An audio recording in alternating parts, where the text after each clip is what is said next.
Allister. Thank you, Sir John. When we think of the International Day of Democracy, it is relevant and appropriate to reflect upon what is the essence of a functioning democracy.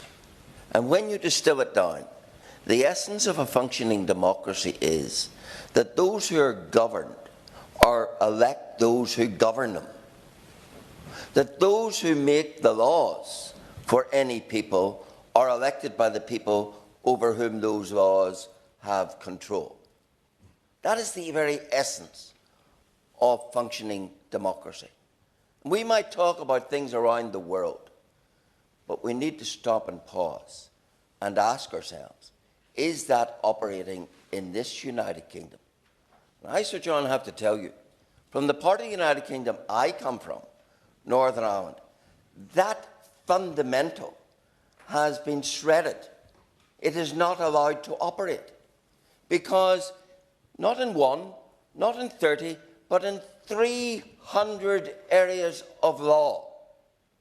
The laws that govern Northern Ireland are not made in Stormont.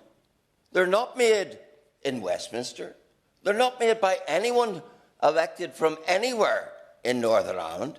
They're made by a foreign parliament, by the parliament of 27 other nations. Why?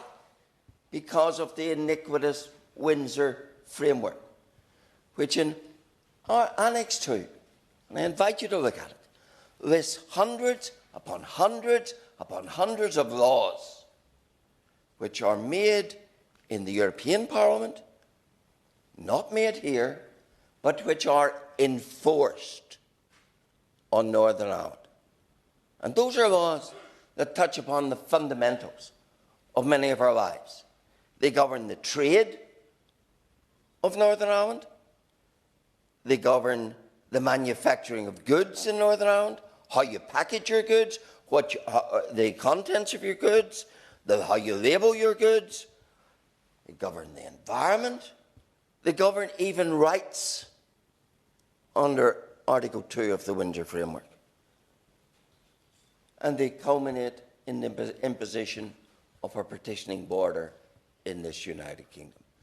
So before we get too excited about the lack of democracy elsewhere in the world, let's take the mote out of our own eye and let's work towards restoring that most fundamental principle that where you live, you should be able to elect those who make the laws that govern you. And it is a shame of the past government and the current government that they continue sanguinely to allow that situation to prevail. I hear talk about young people. I just heard talk about, isn't it great young people will be able to vote?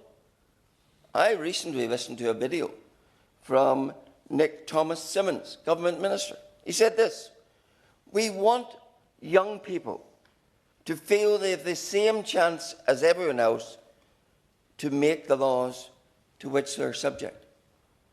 Oh, how I wish that applied not just to young but to old in Northern Ireland. The right to make the laws that govern us. When we are presenting ourselves as a world-leading democracy and killing the legitimate expectation in Northern Ireland that you should be able to make the laws that govern you and not be subject, colony-like, because that is the essence of colonial rule, that you're governed by someone else's laws, that you're not worthy of making your own laws, that foreign jurisdiction must make your laws. And that is the essential constitutional and democratic affront of the Windsor Framework. So let's set about taking the mote out of the eye of the United Kingdom, and let's set about restoring the fundamental democracy to Northern Ireland.